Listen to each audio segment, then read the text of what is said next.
السلام عليكم، ازيكم؟ عاملين ايه؟ يا رب تكونوا بخير. كل سنه وانتم طيبين، ويا رب تعدي عليكم الايام بخير يا رب، احنا وانتم يا رب، اللهم امين.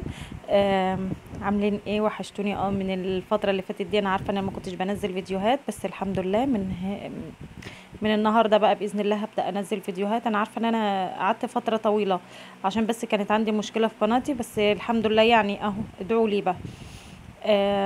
قلت بقى اول ما انزل فيديو انزل فيديو على العيد ان شاء الله. كل سنه وانتم طيبين، ورجعت لكم بقى بالروتينات بتاعه العيد زي ما انتم عارفين. الروتينات دي بقى بصراحه دي اللي شجعتني بصراحه ان انا انزل فيديوهات. انا كنت الاول بكسل بصراحه، عشان القناه ما كانش عليها اعلانات ولا كده، وكنت بكسل بصراحه ان انا انزل فيديوهات. فقلت بقى بمناسبه بقى العيد وكده وتنظيفات، قلت انزل لكم فيديو. يا ريت بقى ما تنسوش تحطوا اللايك بقى عشان الفيديو يترفع. انتوا عارفين اليومين دول ان الفيديوهات نايمه عندي خالص، فيعني حطوا لي اللايك قبل اول ما تشوفوا الفيديو كده، حطوا لي ارفعوا لي اللايك، ارفعوا لي الفيديو.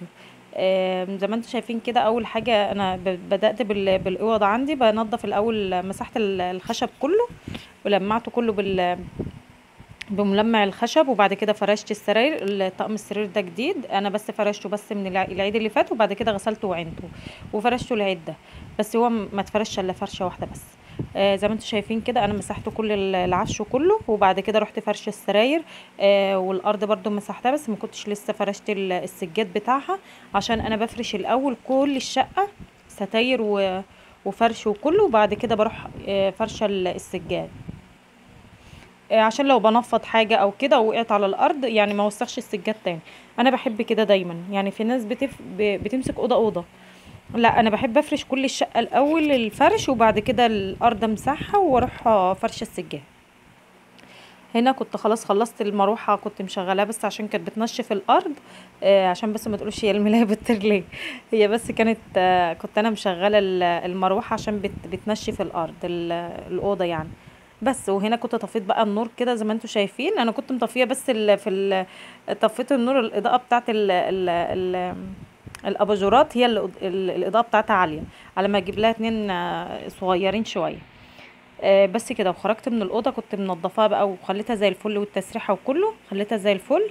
وخرجت منها، وقفت بس على فرش السجاد. قلت فرش السجاد يعني في الاخر خالص. وبعد كده دخلت على وبعد كده دخلت على اوضه ولادي زي ما انتم شايفين كده. فرشت الملايات برضو، نفضت الاوضه تنفيضه حلوه، بس مش عارفه المقطع راح فين. هصورها لكم ان شاء الله كده في اخر بقى فرش خالص، هصورها لكم حلو. بس مش عارفه بصراحه والله العظيم المقطع بتاعها راح فين. انا جبتها وانا بنضفها وبفرش الفرش، بس مش عارفه المقطع راح فين. ان شاء الله هصور لكم هصور لكم الفيديو الجاي ان شاء الله.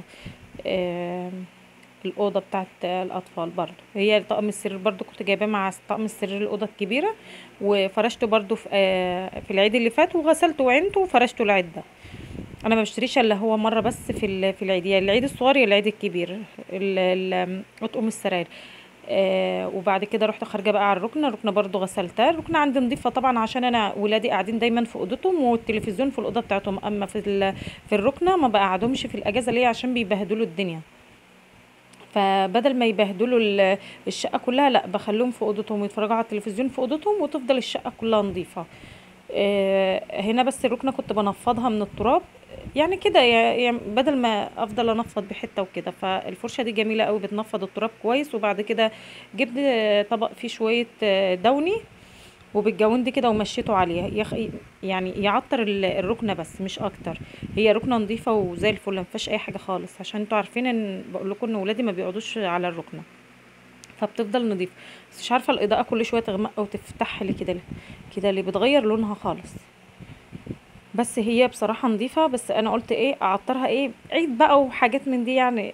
رحت حاطه شويه دوني وحطيتها في طبق وبالجوند، ورحت ماشيه الجوند عليها بس وخلاص. يعني ما بتاخدش وقت يعني.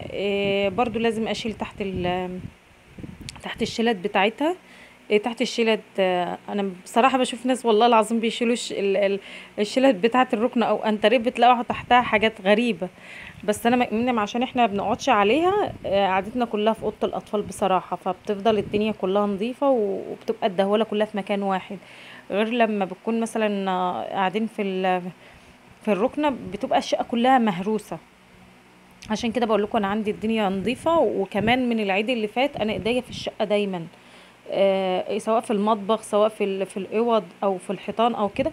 من العيد اللي فات بصراحه الاقي حاجه مش نظيفه اجري اعملها اول باول. فما تعبتش زي العيد اللي فات. العيد اللي فات تعبت في الشقه من غسيل ومسيح وكل حاجه، والله العظيم كل حاجه. العيد ده بصراحه مرتاحه، يعني نظافة عادية، لان كل حاجة كانت عندي نظيفة. بس برضو لا يغنى عن انك تنضفي برضو وتشيلي.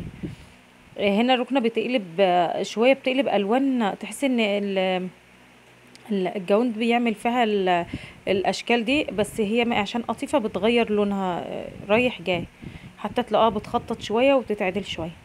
بس لما بتنشف بترجع لأصلها تاني وبتبقى زي الفل. بس الإضاءة مش عارفة بتعمل كده ليه. لما بقرب للكاميرا بتنعدل اللون، لما بعد عن الكاميرا بتروح عاملة تحس ان هي بهتانة، او مش عارفة، عاملة زي الجربانة. بس ده من الإضاءة بتاعت الإضاءة بتاعت التليفون.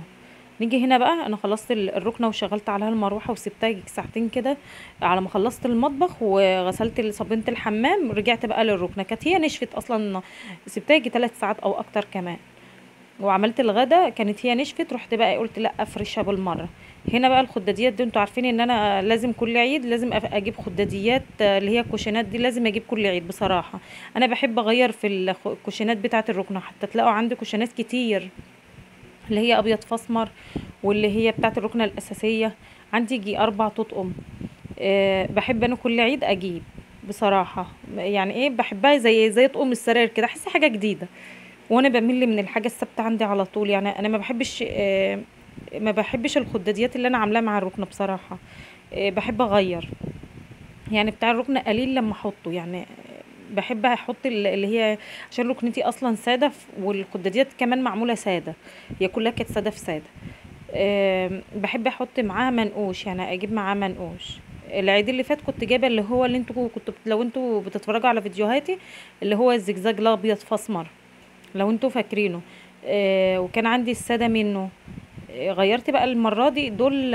بصراحه الجروب اللي انا جايبه منه هي بنوته والله، بصوا كويسه قوي قوي. لو حابين اسيب لكم اللينك بتاعها هسيبه لكم تحت. هي ذوق والله ومحترمه. يعني قالت لي هيجيلك بعد كذا يوم، وفعلا جالي زي ما هي قالت لي. والمندوب اللي بيجيلك لحد البيت برضو يعني جالي لحد البيت. وبص في الثواني، يعني ما خدش مني وقت، جالي لحد البيت. والمعامله بتاعتهم كويسه، بتاع الفينش بتاع الخداديات بتاعته جميله بصراحه. غير اللي انا كنت جايباهم الابيض فاسمر. الابيض فاسمر كان هم كانوا حلوين وكل حاجه، عشان بس يعني ايه ما يبقاش حرام عليا. بس كان فيهم عيب واحد، يعني كانت عامله لي الكوشن من قدام الوش شكل والظهر شكل. اما دي بصراحه الوش زي الظهر، وعشان كده انا جبت منها. الوش زي الظهر بالظبط. يعني لو انت عايزه تحطها على وشها على ظهرها، هي الشكل هو. اما في الكوشينات اللي انا كنت جايباهم السنه اللي فاتت، آه، من جروب برضو، كانت عامله لي الوش اللي هو الزجزاج ده الابيض فاسمر، والظهر قطيفه ساده. وما شفتوش الا بعد ما جت هنا، يعني بعد ما استلمت الاوردر. اما ده زي ما انا بوريكم، القماشه بتاعته عامله زي القطيفه كده، اللي هي قطيفه زي قطيفه او زي الشمواه، بس مش بتجرد بصراحه. والوش شبه الظهر، يعني الوش شبه الظهر. والخامه بتاعتهم جميله بصراحه والله. هو زي اي كوشن، يعني زي بقيه الجروبات. ويمكن دي يعني معاملتها حلوه. الخامه بتاعتها حلوه، والتقفيل بتاع الخداديات كويس. وزي ما بقول لكم انا بحب اغير الكوشنات بتاعت الركنه، لان الركنه بتاعتي ساده، فبحب اكسر اللون. هي غلطتي الوحيده ان انا ما جبتش 2 صفر، يعني لون اصفر او مستردة. ليه؟ بعد ما جبت الاوردر افتكرت ان انا الركنه عندي لها 6 كوشنات مش 4، وهو الطقم جاي 4. فجيت اطلبهم تاني، قالت لي هيجولك بعد العيد. فقلت لا خلاص بقى، يعني هجيبهم بعد العيد. هعمل بيهم ايه؟ اروح بقى الوكالة بعد العيد، اروح افصل 2. يعني المتر يعمل لي 2، اروح افصلهم بعد العيد. وكده كده مش هجيبهم منقوشين، هجيبهم سادة عشان يليقوا على الخداديات دي. هي دي عايزة مستردة او اصفر. بس انا حطيت يعني بتوع الركن الاساسيين ايه يمشوا الحال دلوقتي على ما ايه بعد العيد. مش وحشين برضو، يعني انتوا هتشوفوهم دلوقتي مش وحشين. بس يعني ايه، قلت ايه بدل ما احطش حاجة خالص، بدل ما اشيل الاتنين اللي فاضلين لا حطيتهم، بس حطيت اتنين من بتوع الركنه، او زي ما انتوا شايفين كده، شايفينهم اللي هم الساده دول بتوع الركنه الاساسيين. انا ما بحبش افرشهم بصراحه. بحب احط المنقوش يعني يكسر الساده شويه. وكان طلعوا شكلهم جميل بصراحه. والرنر حطيته على المكتبه، ما جاش على ترابيزه الانتريج كبير عليه قوي. بس انا بصراحه مش جايباه للترابيزه، انا جايباه للمكتبه، جايبه الرنر للمكتبه. بس كده شايفين يعني الدنيا مش مبهرجه قوي ولا شكلهم وحش قوي على الركنه، يعني عشان الركنه بتاعتي ساده وهم منقوشين شكلهم حلو كمان فاتحين. اللي عاجبني فيهم ان هم لونهم زي السمني كده، الارضيه بتاعتهم كافيه او سمني. شكلهم حلوين ناطقين على الركنه، غير لما انتوا شايفينهم في الصوره. يعني انت لو شفتهم عن قرب هتلاقيهم احسن بكتير من التصوير والله بصراحه. ولونهم غامق في التصوير، بس في الحقيقه فاتحين. هما ماشيين على لون الركنه، مفيش هو اللي هو بس كوشن واحد اللي هو كحلي غامق، مش كحلي يعني من درجات الازرقات. بس بالنسبه لكم غامق، بس هو في الحقيقه فاتح خالص ماشي على لون الركنه. بس انتوا طبعا عارفين ان الكاميرا بتغير لون الاضاءه ولون الشكل وكده. بس هم ماشيين على الركنه عندي. بس كده. وهنا جيت بقى على الجزامه مسحتها ونضفتها كمان، يعني لمعتها هي كمان. على ما ربنا يسهل كده ان شاء الله بعد العيد هجيب لها ازاز عليها، عشان هي عماله تشرخ من فوق من ايه ما اعرفش. الدهان بتاعها عمال يعمل شروخ شروخ كده وبيطلع. فهجيب لها ازاز كده واحطه عليها، وطبعا هيداريها بالمفرش الفرو. بس كده. وكده اكون خلصت الفيديو. نستنوا ان شاء الله الفيديو الجاي بقيت تكملة تنظيف الشقة، واشوفكم على خير.